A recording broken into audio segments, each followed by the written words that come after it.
One. Welcome to the Divorce Do's and Don'ts show, the show that covers all phases and aspects of the divorce journey so you can avoid common, costly, and sometimes permanent mistakes and have a smarter, saner, savvier divorce. And in the theme of today's topic, how you can recover faster, better, and healthier and move on. So without further ado, I'm going to introduce our wonderful host, Lisa Decker.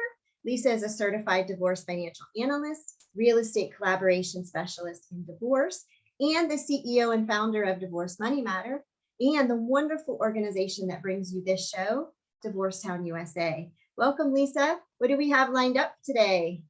Thank you so much, Marcella, my right-hand lady, and I couldn't do this show without her. And Marcella Kripe, we are very grateful for you starting us off today because we're so excited.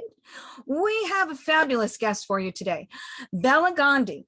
She is going to be talking about dating after divorce. Juicy stuff here, folks. Hang on. We're going to be getting some really great information. She is a dating and relationship expert, founder of the Smart Dating Academy, and she's been featured on national and local media, including Good Morning America, Steve Harvey, The Today Show, Kelly Clarkson, and affiliate networks throughout the country. And so a little bit of background about her. And, she was in the corporate world, and I'll let her speak to that a little bit. And along the way, she realized that her real calling was matchmaking and providing dating advice. And that's when she started her Smart Dating Academy in 2009. And it has quickly become one of the nation's top dating coaching firms. And she likes to describe it to her clients like going to Harvard Business School for dating and relationships, which is just fantastic. And she also has a lot of coaches that she trains and helps her clients to become positive and enthusiastic about dating and relationships and finding love. She attends more weddings than she can count, and Bela loves love. Bela, that is quite an introduction, and I am so excited to have you here today. So tell us a little bit about what put you into the date coaching business. So back in college, I had terrible dating patterns, right? If there was a bad guy anywhere in my vicinity, bring him my way. And so I quickly, after my final relationship bust of an on again, off again, toxic 2-year relationship, I did a relationship inventory and I noticed a lot of patterns. And most of the patterns had to do with the person in the mirror, me, who I was accepting into my dating life. So I, like any good nerdy business school student, made some spreadsheets and looked at the people in my life that make me happiest and what attracted me to the bad people versus what I should be. Started dating my best friend of 6 years a year after my analysis. We'll now be married 25 years. So as soon as I figured out my stuff, I was like, oh, and I got a guy for you and for you and for you and for you and a girl. And so I started matchmaking people, even in college, all of whom are still married today, happily over 20 years. So when I went into M&A, I ran a manufacturing business for a decade after that. But all the while, I couldn't get rid of the voice that was saying, you need to find a way for your work purpose to be putting people together and helping them to find love. So that's when I birthed my third child, Smart Dating Academy, in 2009, in addition to the boy and the girl I already have. I love that. And I love that they are still married. We don't want people getting divorced around here.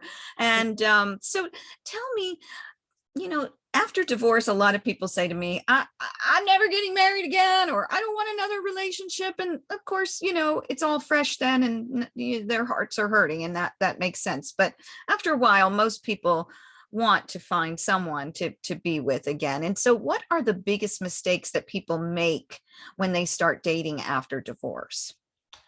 Oh gosh, where do we begin? There's so many. I think, if you take a step back just for a minute and look at divorce statistics, right? It's reported that anywhere between 40 to 50% of first marriages end in divorce.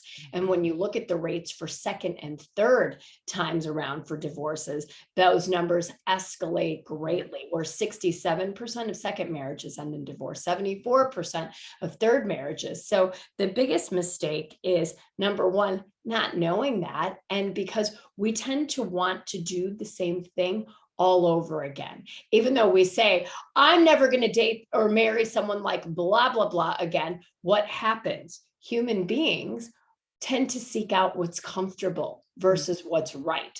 We all know how to lose weight. Don't eat the chocolate cake. Don't drink the wine every single night. Work out. But yet what happens? We know that's right, but we do what's comfortable and fun for us. And it's the same thing when we get out there and date without having help, without doing the work, without having the intervention to really look at yourself and say, what was my role in this? Who did I accept? Who was my spouse? Who was I? And doing the work that you need to do to say, okay, based on who I am now, that I've emerged from the dark tunnel of divorce, who is a good lid for my cute little pot? Mm-hmm. Mm-hmm. Very good advice. And, also understanding that we get what we tolerate. And, a lot of times in marriage, we tolerate things that are not in our best interest or don't make us happy because we don't want to be divorced. But when you're going at this again after you're divorced, you don't want to be tolerating things necessarily. You want to find someone who compliments you and makes you happy. So, in today's world, it's really hard to meet people, especially with COVID and lockdowns and things. So a lot of people are doing online dating now. And how can we do this safely? There's a lot of scary stories out there. Tell us about some of the ways that you suggest people go about this so that they can start to find love again and do it in a safe way.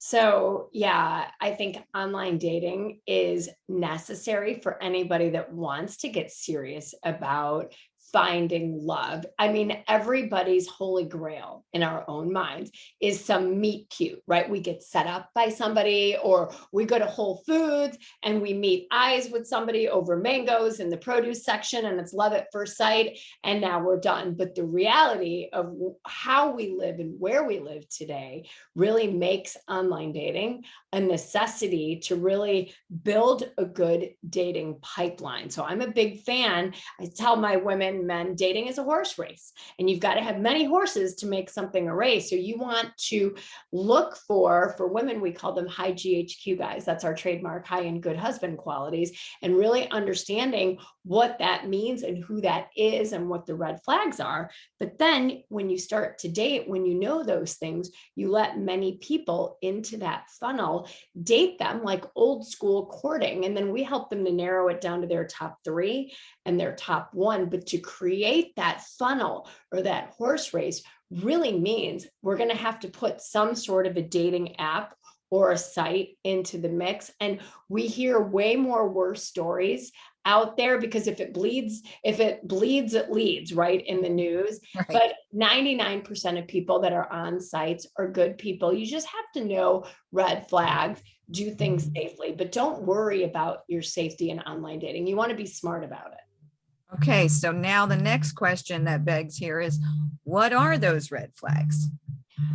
So with the first thing you can do is, number one, to keep yourself safe, is get a Google Voice account. Go to voice.google.com. It's free. It's an internet-based number that you can call from and text from. Then you don't have to give any random strangers off the internet. And heck, even hosts and hostesses in restaurants, you can give this fake phone number out. So because we can be Googleable by our cell phone numbers, right? But to do online dating in a smart way, you need to have great photos that someone else has chosen, not you. The research shows that we don't choose the best photos of ourselves because we're looking for certain ticks, like, oh, I don't like the way my eyebrows look in that shot, or my nose. Have someone else choose your 6 best photos for you. And you've got to have headshots and you've got to have body shots, full body, because if you've just got a bunch of cute, tight little headshots, people will wonder, okay, what does this person really look like? And you want to dress yourself up, step it up, and put yourself out there as you are, because you're beautiful exactly as you are. Good advice. Good advice. And, nobody likes to meet someone and they've used a 20-year-old headshot, right? Have you ever seen business cards? The same kind of thing. You're wondering, who is this person? So I think that's really good advice. Get professional shots done and let someone else help you pick them. That's great. And what is your best love story to date? I love love stories. So tell us, what is your best match that you've had so far? We just dropped a podcast episode. I started a new podcast a month ago called the Smart Dating Academy podcast. And for Valentine's Day, one of my favorite love stories is actually of another podcaster. Her name's Nancy Holla, and she's become a dear friend. And through her partnership, through her podcast with Sherry Salata, who was Oprah's right-hand executive producer in the Harpo days, Nancy and Sherry are best friends. They started a podcast, and somehow Sherry got wind of Smart Dating Academy and brought me on to be the dating expert on their podcast a few years ago, and said, Nancy is really adventurous, and I think you can be her dating coach, and we'll podcast about all of her episodes and all of the things that happen through the dating journey and see where this goes. Are you game for that, Bela Gandhi? I said, I am game for that, Sherry Salata. So Nancy, we started working together, and to make a long story short, Nancy found love. Nancy found love online. Nancy's 56. She's 6 feet tall, was living in California, found an amazing guy, and she told her whole love story on our podcast this week. So if you want, go to Smart Dating Academy, download the podcast in that episode. But it's one of my favorite love stories to date, because this was a woman who had been divorced. She was married to someone that wasn't a great fit for her, and she raised her 2 kids alone from the ages of 4 and 7 until they were well into their 20s. So besides a couple of fits and spurts in dating, she'd really done nothing for herself. But really putting a plan together in the dating world is what people need. And Nancy says it so beautifully in the podcast. Like, everybody goes out there willy-nilly and thinks they can do this on their own. But like anything that we've been successful with in our lives, we've had goals, we've created a plan, and we've had step-by-step, kind of measures to get there on a daily basis. And that's what we helped her to do. So it's a beautiful love story. And I was at the wedding in September in Cleveland. It was amazing. Oh, how fun, how fun. As I'm listening to you talk about this whole pipeline thing, it's bringing to mind The Bachelorette. This is not that kind of thing, right? We're not lining people up and kissing all the frogs and trying to find the prince among them, right? Tell us a little bit more about, how long a process takes, and are you looking at people all over the country? How does that work? Obviously, that's a little bit different with long distance, but your true love might be in Alaska and you may be in Florida, right? So give us a little bit more information about that, Bela.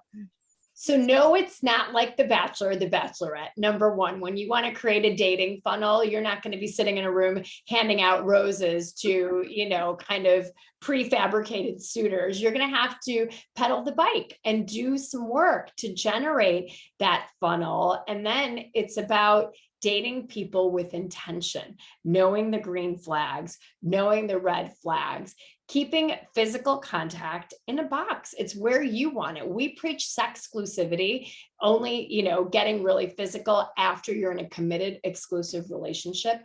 From our vantage point, Smart Dating Academy, spoiler alert, that's maybe 3 months at a minimum into a relationship. So it's really getting to know somebody on a values perspective to see, is what you want out of life similar? Do you have fun with each other? Do you want the same things? Where are you in your life? Where have you been? And dating with intention and consciously is why we've had 0 divorces at SDA since 2009.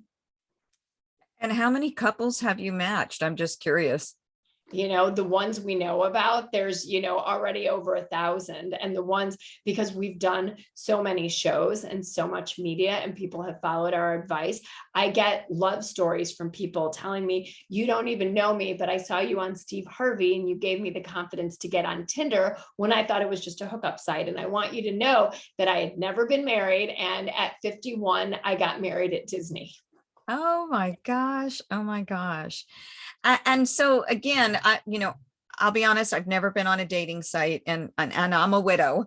And I don't know how this works. Do people find each other from all over the country, or are they starting local and then expanding?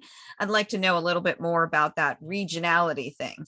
So what I would tell you, Lisa, the advice that I give to my clients is dating is hard enough when you don't have to get on planes, trains, and automobiles. So typically I would suggest, and I'm with you, that the lid to your pot might be in Anchorage and you're in Florida. But when we start the process, we try to make it simple and manageable so that people are, maybe set a 50-mile, 100-mile radius, because you're pulling in a whole lot of people with a radius that great, and start there and see where you go. And then if you need to expand it, you can do that over time as part of your dating plan. Okay, that makes great sense. Sure. And the person here sitting in front of you who's done thousands of divorces over all these years, I've often said that if I ever got into another relationship, somewhere along the way, if it got serious, that I probably do a background check. And I suggest that to clients. Is that something that people do that you work with? Does that ever come up? Very rarely. I think when you have a conscious way of dating and you've dated them slowly, and because in the dating process, there's no substitute for time, where you can see somebody's character through a variety of different contexts, right? And where they've been and where you're going. I tell my clients, if you feel the need, especially early on, to do a background search, it's probably a red flag at this point that your gut is telling you something is wrong. I guess because I've seen, some of the best, the worst, and some of the god awful. I may have a different perspective than most. Yeah.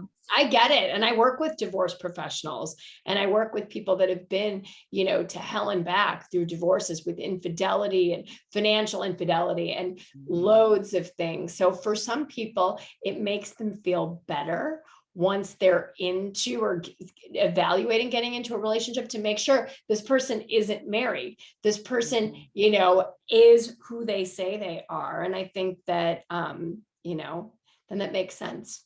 Yeah, I've even started people off with just each of you pull your credit reports and sit down and go over them. I've had a lot of clients who, many times professional women who've married and been swept off their feet and married, and only to come to find out that their spouse has filed bankruptcy multiple times. Maybe there's an addiction issue. So I guess I do have a little bit more tainted view, but I don't want others to be tainted by that, because I do believe in most people are, excuse me, inherently good. It's just there's a part of me, because of the work that I do, that I have a little bit more of a suspicious eye at things. I'm with you. And the key that you said there is they get in fast and furious and they get swept off their feet, right? So you hit the exact nail on the head. When people are buying into this fantasy of love at first sight, move it fast, get exclusive after 3 dates, what happens? We miss red flags, because now we're oxytocin bonded. We've dopamine surging through our veins. That's what makes us have tunnel vision, right? Love is blind. We ignore red flags. And I tell my clients, you get swept off your feet, you've got one place to land, flat on your back on the ground, looking up at the sky going, how the hell did I get here? Right? No getting swept off your feet. But this is the stuff that Hollywood feeds us. We should Mhm. feel butterflies in our stomach when we're dating somebody, because butterflies is excitement. I'm like, hell, butterflies are your gut telling you, danger, Will Robinson, get out of Dodge. If you feel though your stomach churning after a first date with somebody, that probably means your gut's telling you something's off. We've done this before. Get out. Right. Or they start asking for money. Oh, Stories coming around. I just read a whole expose recently about, people who literally target specific women who are hurting hearts after divorce or widowhood, and come up with all kinds of stories. I'm stuck in another country and I can't get to my bank account, and and they're so, like you said, filled with oxytocin that they're just not seeing those red flags. So definitely listen to your gut. Enjoy life, but you don't want to be taken advantage of and fall no. prey to predators, because they are out there. They are out there, and you don't want to become their next victim. You don't. Do you And have a, thing. excuse me, sorry about that, Bella. I was wondering, do you have like I don't know if it's a standard list, but some things, especially for vulnerable women after divorce, like that would be like red flags that they should always kind of look for or listen to? Yeah, it's really interesting that you asked that. Last week, Netflix released a documentary called The Tinder Swindler. And it's the #1 watched film. So of course I had my staff and me, we all watched it. And last Thursday, we did a full hour Instagram live free show with 3 of us coaches talking about what happened in the Tinder Swindler and the key red flags. So if you want to tune in, go to Smart Dating Academy, follow, you can see the entire hour. And I will tell you, I had a divorced mother of 3 over the weekend DM me and tell me she caught the replay of the IG live about red flags for vulnerable people. And she was corresponding with the catfisher and cut him off over the weekend. I literally had full body goosebumps, chills. So somebody that says, I'm out of town, I'm working on an oil rig, I'm Doctors Without Borders, I'm military and I'm stationed in another country. No, they're not. They're sitting in a call center in another country trying to scam you. Nobody from a foreign country should be contacting you. They can't. So if that's what's happening, that is red flag #1. And they want to develop premature intimacy with you. Oh my gosh, I'm a widow too. I completely imagine I know what that's like. And I know God has sent you to me for this very reason. And you are my new soulmate. And they get hot and heavy and they love bomb you with all the things you want to hear. Maybe as a widow, maybe as a hurting heart post-divorce or post-breakup. And they're like, and you just go, oh my God, this person's been sent from heaven. Where have they been? They know exactly what they're doing. Right? So if it seems too good to be true, ask questions. It probably is too good to be true. Connect with this person on the phone. Ask them to do a video chat. Find out their last name. And a lot of scammers don't want a video chat. Mhm. So there are methods you can use to catch the catfishers. Mm. Yeah, I think that's the story I was referring to also, that the Tinder swiper. Oh my gosh. Yeah, just crazy. But I will tell you, I know one great story of a couple here locally that I know that one was divorced and the other, actually they were both divorced, and they found each other online, and he was actually taking care of a friend who was dying of cancer. And it just sounded like, oh my gosh, for real, this just sounds like one of those stories, right?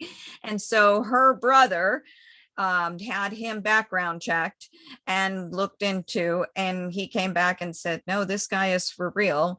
And they've been married for quite some time now, and are very happy in love. And so there are real people out there. Sometimes the stories are true, but the point of the matter is to verify. right? Trust but verify. That's the same thing I say when we're going through divorce and we're dealing with the numbers. Trust but verify. And you don't want to miss out on an opportunity because you're too skeptical, but you also don't want to be taken for a ride and taken advantage of, and or have your life savings taken. And that happens sometimes too. And that's why slowing things down is magical. Right? We want to do everything because of our instant gratification society. We have like an Amazon Prime mentality, like drop my next partner on my doorstep via drone, Jeff Bezos, right? And we want everything to happen so quickly. And, I run polls and listen to people. What's the hardest date? The first date, the second date, or the third date? This is a real poll I ran. And it came back as an even split. 1/3 of people said first date, second date, third date.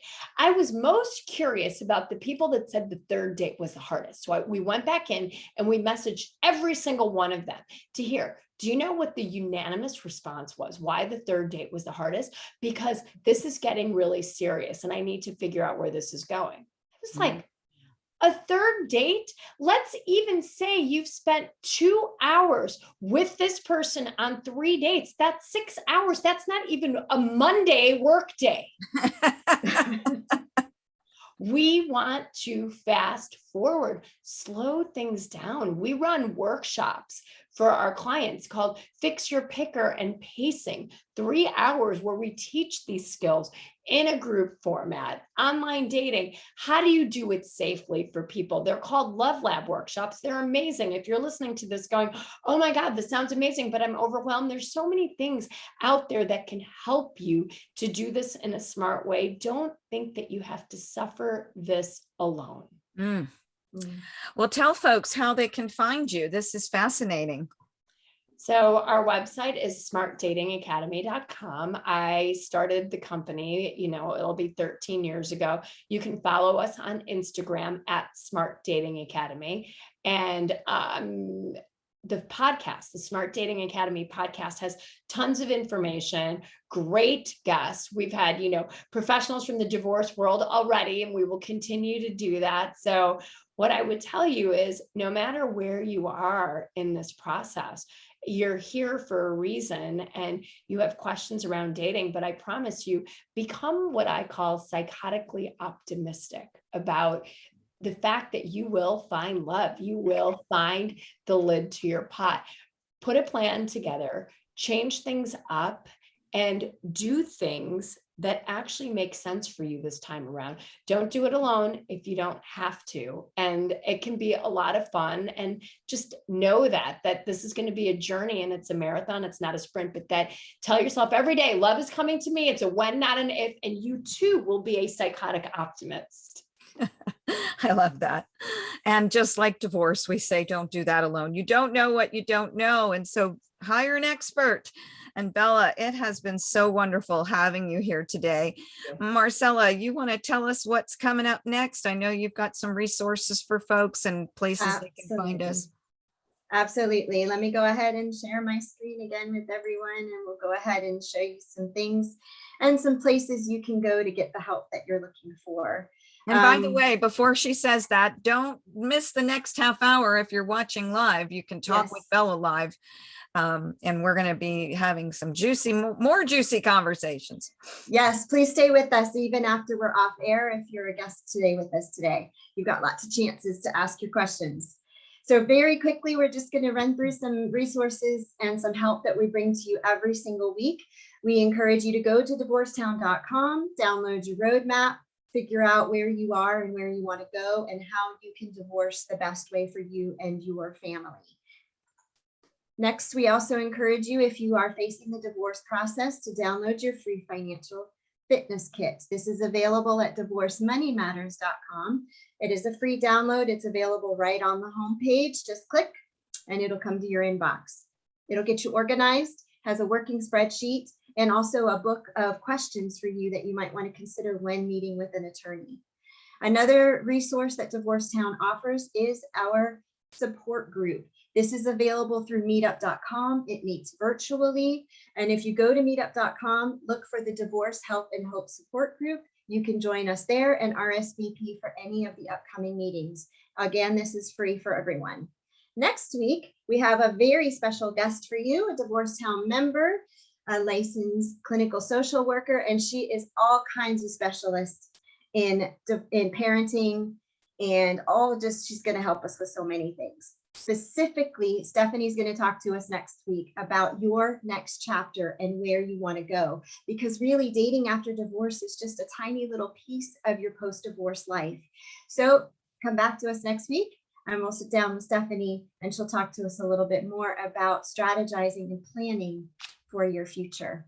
So as always, we want to thank you all for joining us. It has been another wonderful episode. Thank you so much, Bella, for being our special guest today and for the amazing counsel and coaching that you've already given to our listeners.